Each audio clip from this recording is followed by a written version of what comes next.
Au nom du Père, du Fils et du Saint-Esprit. Amen. La paix de Jésus soit dans votre maison, sa paix et sa joie. Alléluia.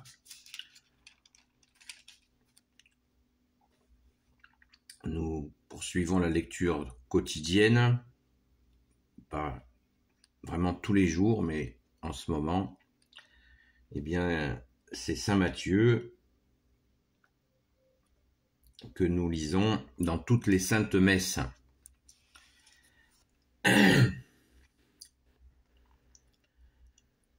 Les 12 apôtres. Merci Jésus pour ta parole. Alléluia. Comme le dit un prêtre bien mieux que moi, n'oublions jamais que la Bible a été disponible qu'en l'an 397 et que pendant toutes ces années, et vous imaginez qu'en 397, elle n'a pas été diffusée, elle commençait à être diffusée. Donc ça veut dire que la parole, ta parole, bien-aimé Jésus, a circulé oralement pendant très longtemps. Donc, attention à une lecture mot à mot. Nous ne lisons pas la Bible mot à mot, comme le font certains. Ce n'est pas un secret, c'est les protestants et les évangélistes qui font une lecture de la Bible ainsi, mot à mot. C'est problématique. Certains d'entre eux se rendent compte qu'il y a un problème à cette façon de faire et ils comprennent qu'il faut s'appuyer sur la tradition orale de la Sainte Église catholique, qui est l'Église primitive,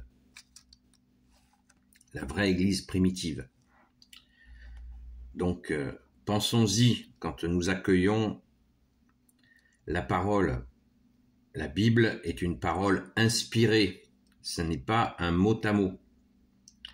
Merci Jésus, tu es le Verbe de Dieu, Jésus, et nous recherchons à t'écouter dans notre cœur, dans notre esprit, dans notre âme, et nous te laissons, toi notre seul enseignant bien-aimé Jésus, nous toucher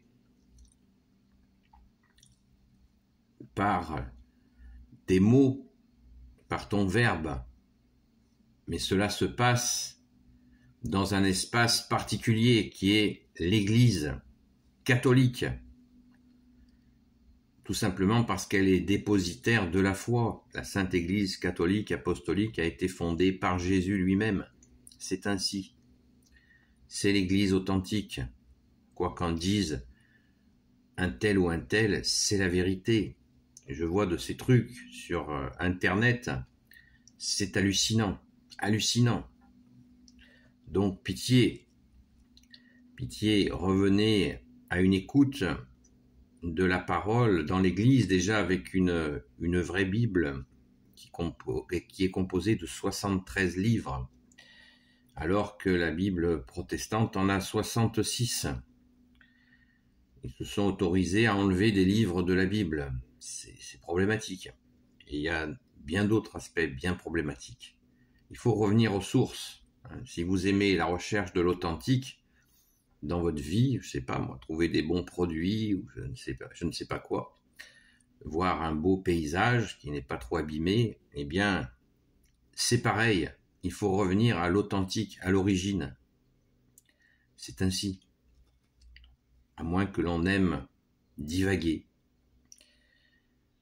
Allez, mettons-nous au travail, par ta grâce, ô Jésus. Que ta parole, ô Jésus, ouvre mon esprit, que ma bouche proclame ta parole et que mon cœur l'accueille. Les 12 apôtres. Jésus appela ses 12 disciples, il leur donna autorité sur les esprits impurs pour les jeter dehors et pour guérir n'importe quel mal ou maladie. Voici les noms des 12 apôtres. D'abord Simon, appelé Pierre, et André son frère, puis Jacques, fils de Zébédée, et Jean son frère, Philippe et Barthélemy, Thomas et Matthieu, l'employé de l'impôt, Jacques, fils d'Alphée, et Thaddée, Simon le Cananéen et Judas Iscariote, celui qui l'a livré. Jésus envoie les premiers missionnaires, ces 12. Jésus les envoya en mission. Il leur dit, n'allez pas vers les païens, n'entrez pas dans une ville de Samaritains, mais allez plutôt vers les brebis perdues du peuple d'Israël. Partout où vous passerez, vous ferez cette annonce, le royaume des cieux est là, tout proche. Guérissez les malades, réveillez les morts, purifiez les lépreux, chassez les démons. Vous avez reçu gratuitement, vous donnerez gratuitement. Merci Jésus. Le royaume des cieux est là, tout proche. Quel est ce royaume des cieux là, tout proche? Eh bien, c'est Jésus qui est là, tout proche. Car nul ne va au Père sans passer par toi, bien-aimé Jésus. Et tu es là, tout proche. C'est une des phrases la plus répétée par Jésus dans l'Évangile.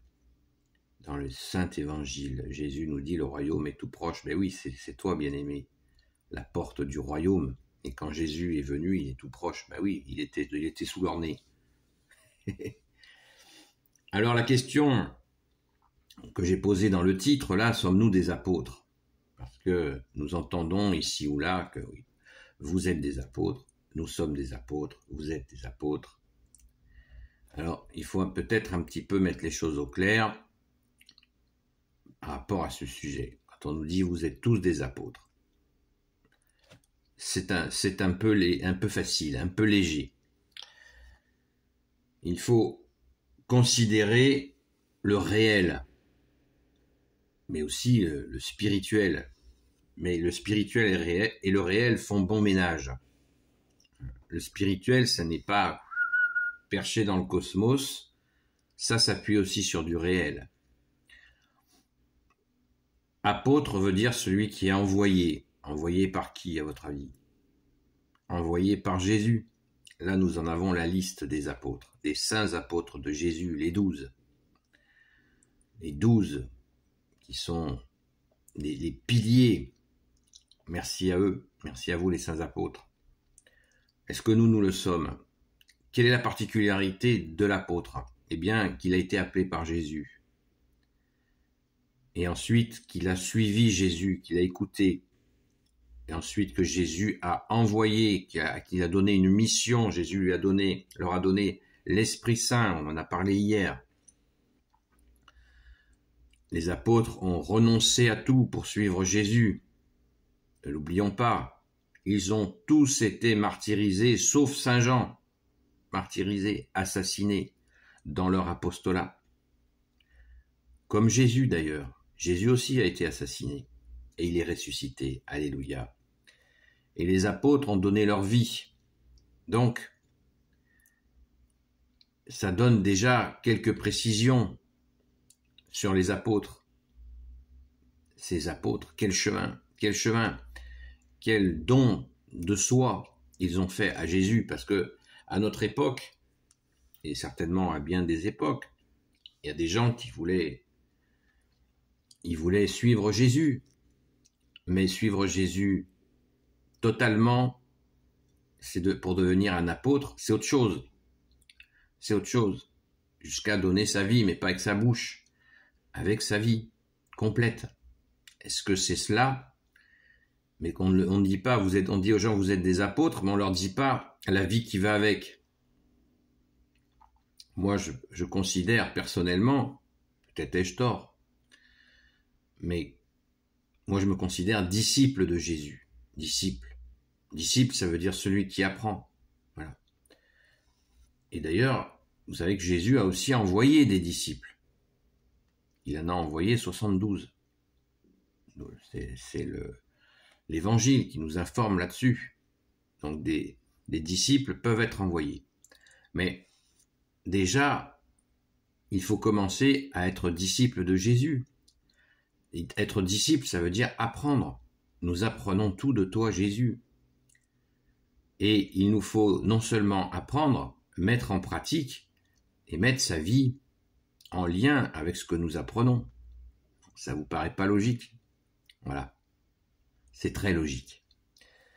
Donc,